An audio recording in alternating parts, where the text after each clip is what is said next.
I never wanted to be a snake so much in my life. Okay. So, as I'm working my way on catching up on commissioned reviews, this one was a little bit more specific. It didn't just want to be a commissioned review. The request was very specifically for a drunk review. I don't know if I will stand by this precedent. I'm not going to promise that if you commission me and request that the review be drunk that I will always say yes.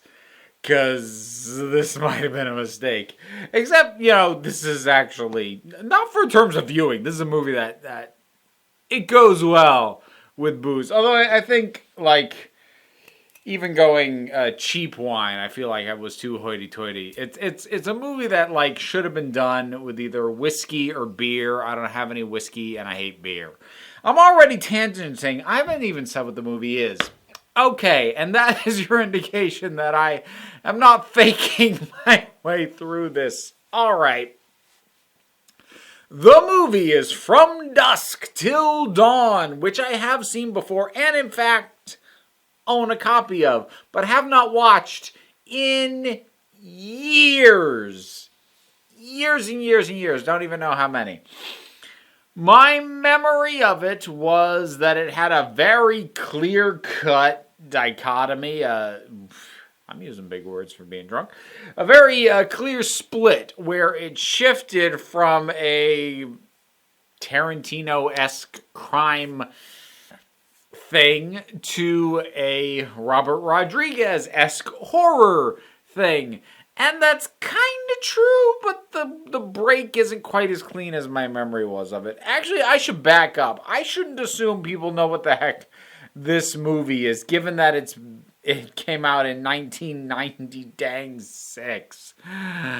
I'm old.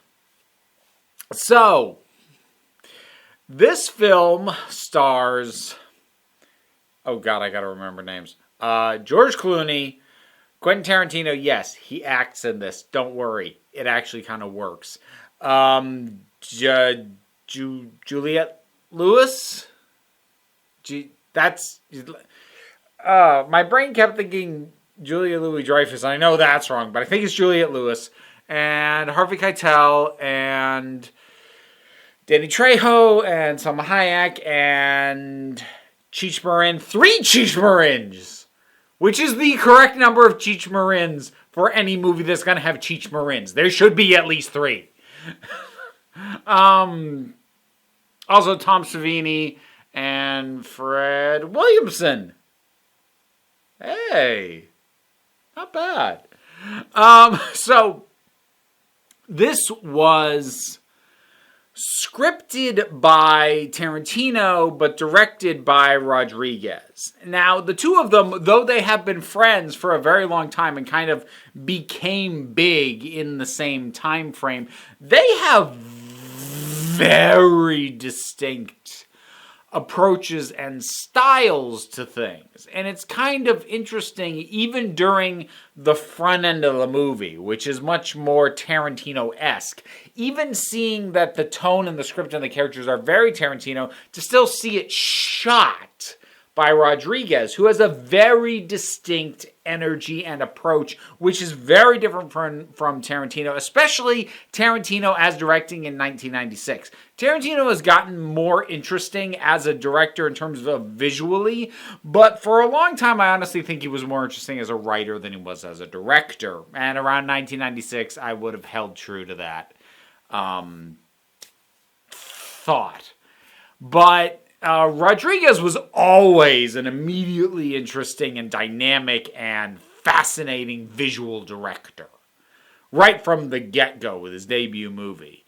So, even the scenes that are Tarantino-esque in terms of the scripting and everything, they're still infused with a new energy to them that Rodriguez brings to the entire thing. Now, plot. I'm going to spoil this thing, but it's also one of those movies where, the true way to experience is to watch it. Like, the plot isn't the point. It's kind of unspoilable. Spoilable. Is that a word? Focus! So, it begins focusing on the Gecko. I can't say it with a straight face. The Gecko brothers, Seth and Richie. That is George Clooney and Quentin Tarantino. I feel like the collective cultural memory of George Clooney as an actor on film was that Hollywood didn't really fully know what to do with him until Ocean's 11. And while Ocean's 11 is definitely a high point, he's actually really good in this. He's really good as a ruthless bastard who is like carrying the weight of having to watch after his younger psychotic brother. It's like legit well acted. Not that my memory of George Clooney in this was bad, but I didn't remember it as an acting standout. He's really good in this. And Tarantino, who is not a good actor. I'm sorry, I'm staring at my finger on the viewfinder now. He is not a good actor. He's never been a good actor, whether he's in his own movies or in anybody else's. He's not. This is probably the best he's ever been, because the character he's playing is written to be off-putting, unsettling, and you're not really supposed to like him. He's not witty. He's not clever. He's a liability. And Tarantino, the vibe he brings when he acts works for that. I mean, he's got actually very good chemistry with Clooney. They have such contrasting energies. They play off each other really well. Am I slurring? Crap. I gotta try to enunciate. Look, you gotta give me a break. This was the whole bottle. It's empty. It's done. It's done. So, cut me a little bit of slack. Don't judge me. This is gonna be a hot mess. Okay. So the two of them, they are on the run because Clooney is like mostly a thief, like a bank robber. So it's not that he doesn't kill people. He does, but he doesn't go in with the intention of killing people. He'll do it if he has to. Richie, now I can't say his name. Quentin Tarantino. Now, he is unbalanced. He is unstable. He is paranoid. And he is much more likely to just decide that somebody needs to die, and then Seth, George Clooney's character, will basically decide, well, crap, I need to cover for my brother. And they play it very legitimately that, Seth knows that his life would be easier without Richie. You can tell that he knows that. But it's his brother, and he loves him. And he actually, that's what I mean by he's well acted. He plays that conflict really well.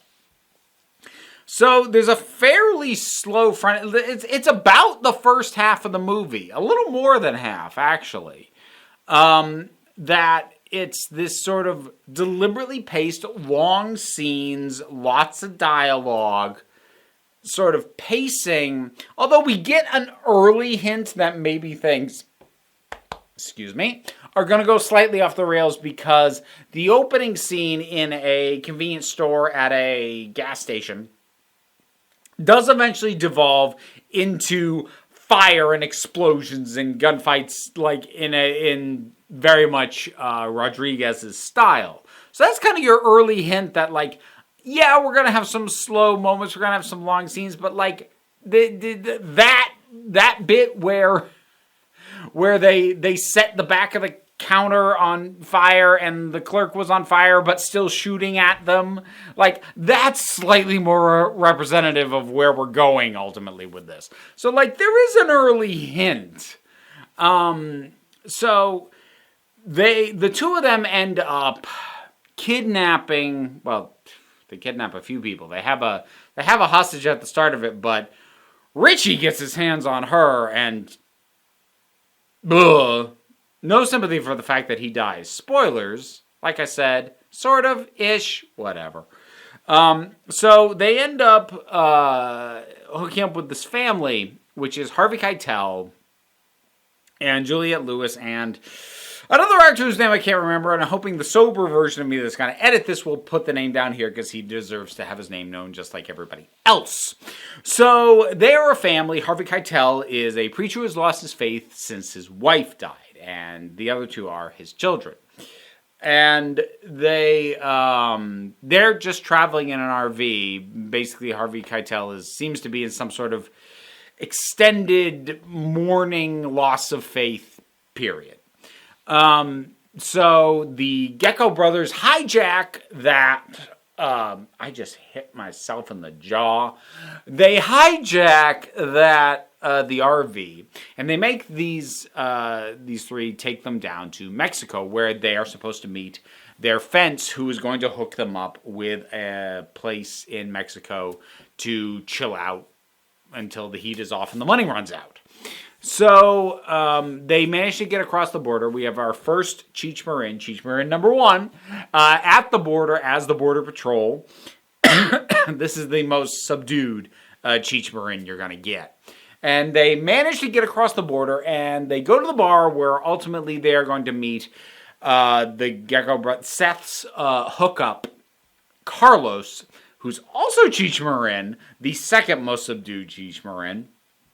They're going to meet him in the morning. So they roll up to this bar called the Titty Twister. Oh, God. And it's a bar for bikers and truck drivers. And they get there. I'm recounting more of the plot than I think had been my intention. But, I don't know if this movie is, still watched. So I feel like I have to. Anyway, they drive up there, and we have the second Cheech Marin that we encounter, because Carlos is the third and the last one. The second Cheech Marin is Cheech Marin Unleashed. Holy cow, I don't think there's a single line he says that I can say on this channel that I won't have to bleep. If you can find cheaper anywhere, it. I am sorry, future me, that you're going to have to figure out bleeping on that. I made more work for you. You know what? Heck with you. You're a jerk sometimes, future me. You keep complaining because you're gaining weight because I drink too much. That's what's going on there. That's your issue to deal with. I'm fine. So, they get to the Titty Twister, and we've got Danny Trejo behind the bar, and Los Lobos playing the song set at the guitar. I love Robert Rodriguez's regulars. I really do. So there's some back and forth, some kerfuffle. Ultimately, doesn't matter. Again, kind of Tarantino-esque. There's some scenes that happen that are a bit drawn out, and last a bit longer than they really need to. But they're also well written and well played, so you let them roll, and you're like, oh, okay, yeah, that's fine. And then Salma Hayek arrives as Satanico Pandemonium, which is the best burlesque name in existence. I don't know, probably there's no burlesque performers who actually use that name because it's probably a copyright issue, but I know, I haven't seen them live, but I've seen images. I know that burlesque tribute numbers to this character exist. And as damn well they should, because Salma Hayek comes out with a snake, and that snake is so happy to be draped around her. There's this one shot where the snake, it's draped down and comes up. It's like it's caressing her neck. And she's going with it. She's like, oh, God.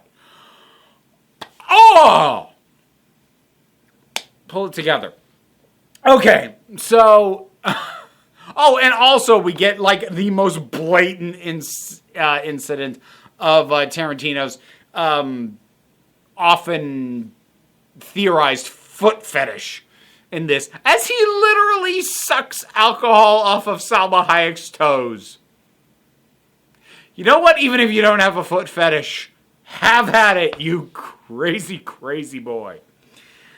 So, there ends up being a fight. And here's like the first thing that deviates from my memory, which actually kind of solves a thing that I thought was a problem with the movie, but maybe kind of isn't, given what I've actually now seen.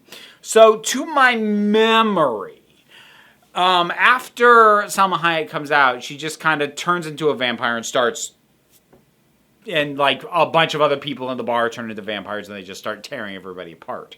And I remember thinking, I was going to say I remember thinking at the time. I don't remember what I thought at the time. It was 15 years ago that the dang thing came out.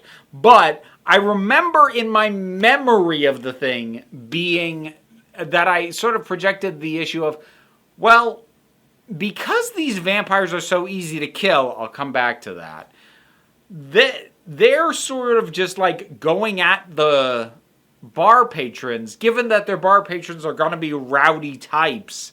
Did they just take it as an acceptable loss that they're going to lose a bunch of vampires every single dang time they feed? But that's actually not the issue that my memory said it was. I hit my head too hard doing that. Because, like, it actually hurt more doing this than when I slapped myself across the cheek. I don't know why I did that either. Because Richie has an injury on his hand. It got shot earlier in the film, and then it gets stabbed and is bleeding again. And so what sets off Salma Hayek to go vamp mode is fresh blood. Which means that I can at least headcanon that on a normal night, they don't just start tearing into the patrons. Maybe they isolate, pick off a little bit more. And it's more organized. But because there's blood in the air and she goes nuts like, well, cat's out of the bag, let's just kill everybody now. So I mentioned the vampires are easy to kill. So it's funny. This movie accounts for one thing that normally bugs me, but fails to account for the other thing that normally bugs me. So, like, it addressed half my issues that often come up in vampire movies, especially movies with a lot of vampires as opposed to just one or two. So, frequent issues for me. And, like, these are things I just swallow and accept. They don't ruin a movie for me, but they're in the back of my head. I went a little gentler that time. I'm fine. So, the thing is that it tends to bug me in any movie with a lot of vampires that are going to get killed. Movies like this, movies like Blade, movies like Daybreakers, and there's probably others besides. But things like that is... It always seems, well, Buffy the Vampire Slayer too, honestly. Anyway, it seems like there's two things going on that shouldn't be the case.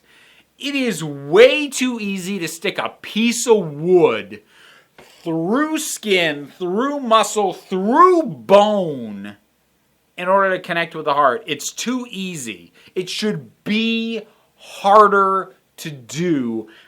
And this movie does account for that. The characters actually note that these vampires, while strong, are like squishy and more easy to penetrate. That gets accounted for. They don't account for the other thing that drives me nuts, which is basically a stake driven through any part of the chest counts as hitting the heart. Like, the heart is there. It's not that big. You hit here dead center or over here even, or like freaking in the stomach sometimes, and they as if they were staked to the heart. The heart is not here. They don't account for that. But they do account for the other things. So, partial credit. Hang on. Okay, you would have seen a jump cut right there because I am rambling on so long that I had to restart the camera because for some stupid reason this camera won't continually run past 24 minutes, and it was getting close enough to 20 that I was paranoid, and I am explaining this more than I need to. Anyways, it's my intention to have this be an unbroken review, because what's the point of doing a drunk review if you're going to edit it to make it look like you know what the hell you're talking about? Because I don't. I never do. Shh, don't tell anybody. I sometimes do. Do I? I don't know. So, okay, so the vampires. And we have a wide range of looks. We've got, like, Satanico Pandemonium...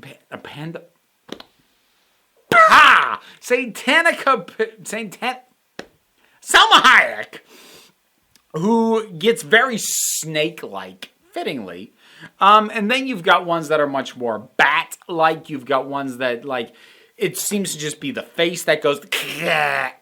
And you've got others that is like a full body transformation. Hell, later on, one of the vampires gets his head pulled off and he regrows a new head and basically becomes a rodent of unusual size. So, like, don't look for consistency. When the vampires show up, the point is we're going bonkers at this point, which I respect.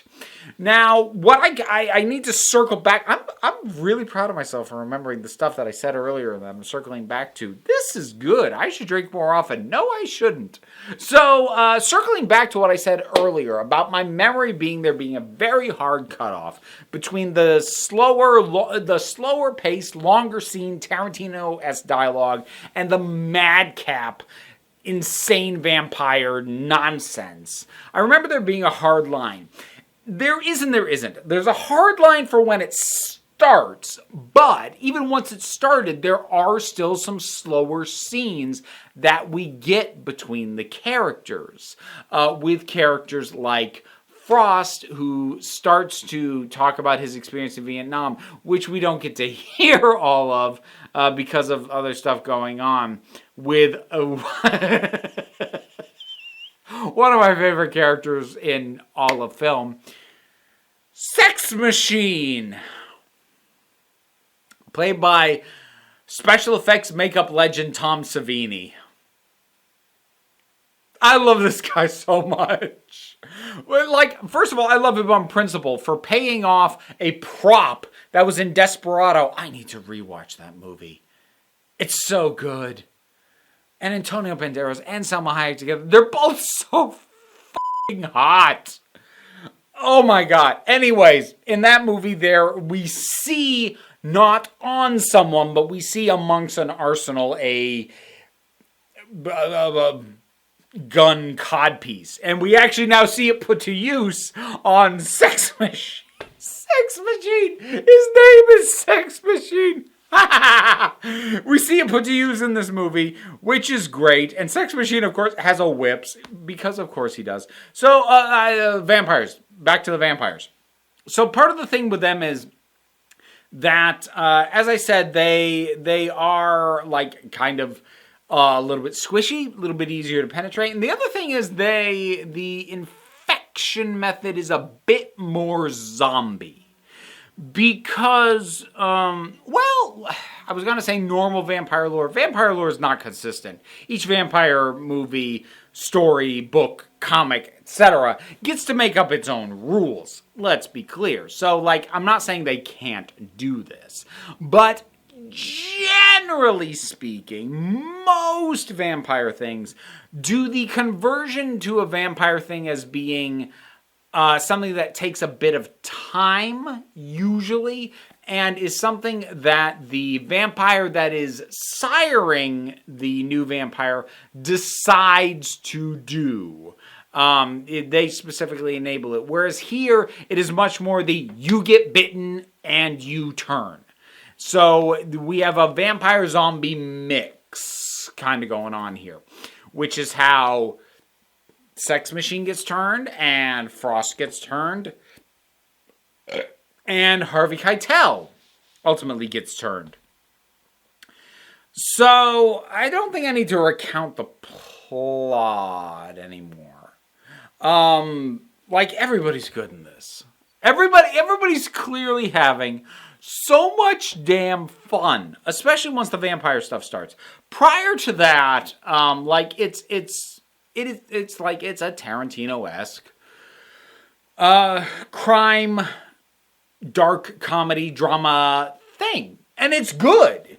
It is a good that. And then it turns into this absolutely off the wall. Are you freaking kidding me? They will back away from a cross just by taking two objects and going like this with them? Really? Kind of insane vampire horror action thing. Which is also good.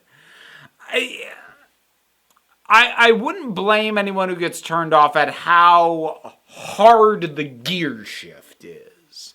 Because the vampire stuff, while I kind of said the tone of what comes later is kind of hinted at early on, there's a long enough stretch in between that opening scene, which does include bits that kind of hint at what comes later, and when the vampires actually show up and the thing turns into a completely new genre. Enough time has passed that you'd be forgiven for feeling like that's a really harsh gear shift and a really rough turn. And if it's not one you can make, or if you find that you are more inclined towards the former than the latter, then it might end up turning into a disappointment. Actually, I have a hard time knowing who this is for, because if you're here for the vampires, then you're waiting almost an hour for them to show up. If you're here for the Tarantino crime drama, it's over an hour into an hour and 50-minute movie. So I think you have to be a special kind of weirdo to enjoy this movie. For the record, I enjoy this movie. It is nuts. I've always liked Robert Rodriguez more than Quentin Tarantino. Quentin Tarantino's a better writer. Don't get me wrong at all. But I love Rodriguez's energy. And I love the raw, just untempered talent that he puts into things. And so, like, Tarantino, at this point especially, is very refined. He's really sort of if you want rough around the edges Tarantino, you got to go back to Reservoir Dogs, Pulp Fiction, maybe Jackie Brown a little bit. But at this point, he is very streamlined. Like, what he does is still very uniquely him, but he's really focused himself. Rodriguez has never stopped feeling edgy. And I don't mean edgy in like stupid edgelord, I'm going to say slurs that I won't repeat on this channel, kind of edgy. Although some of those do get said in here. But I'm going to blame the script. So I'll blame Tarantino for that. But, like, he doesn't care if it could have been done smoother. He doesn't care if it could have been done with more refinement. He doesn't care if it could have been a little bit cleaner. Did it get him what he wanted? Yes. Good. Use it. Move on. He's that kind of edgy. He's that kind of rough around the edges. He's that kind of... He just feels dangerous as a director. He feels unbridled. He feels like nobody could ever bring this guy in line. You need to just get out of his way. And that's why I've always liked Rodriguez more than Tarantino. That having been said, I would honestly be down for Rodriguez directing a Tarantino script again. Because while this becomes... it's a Rodriguez movie from the beginning, don't get me wrong. But while it becomes much more distinctly a Rodriguez movie in the latter half, I would really like to see Tarantino's writing instincts filtered through Rodriguez's visual roughness. I would really like to see that again. I enjoy this movie. I've actually seen the sequel. It wasn't good. I didn't see the TV show or the second sequel, which was actually a prequel, I think. I don't know. Danny Trejo's in a bunch of them. Anything that keeps that man working, I'm good with. But I enjoy this movie. It's fun and ridiculous and energetic and surprisingly well acted from pretty much everybody involved. This is a good time, and it is a good film to pair with booze. Hope people say Riesling. I like sweet wine. Does that make me basic? Don't know, don't care. Have you seen From Dusk Till Dawn? Have you rewatched it lately? What did you think about it? What did you think about this? I haven't done a drunk review in almost a year. Whatever your thoughts are, drop something down in the comments. Let's talk about it. Usual stuff like share, subscribe. I have a Patreon. See, even drunk I can do this because I'm running on autopilot. That is how I pay my bills. That is how people commission me to review things, including to drunkenly review things. Again, I'm not going to promise I'll do it that way, but I'll at least listen to the proposal. Any amount you're able to help there does help me out greatly. It helps me cover my expenses and pay my bills, and there are perks for every level. But if you don't want to do that, there's also merch and links to my other socials down in the description. But if you don't even want to do that, you know what? Just the basics, like, share, subscribe, they all help me out. Plus, just makes me feel good. I appreciate it. But no pressure to do any of it. Take a relaxed attitude around here. So just come on back next time you need a break. Why did I wink? Whew!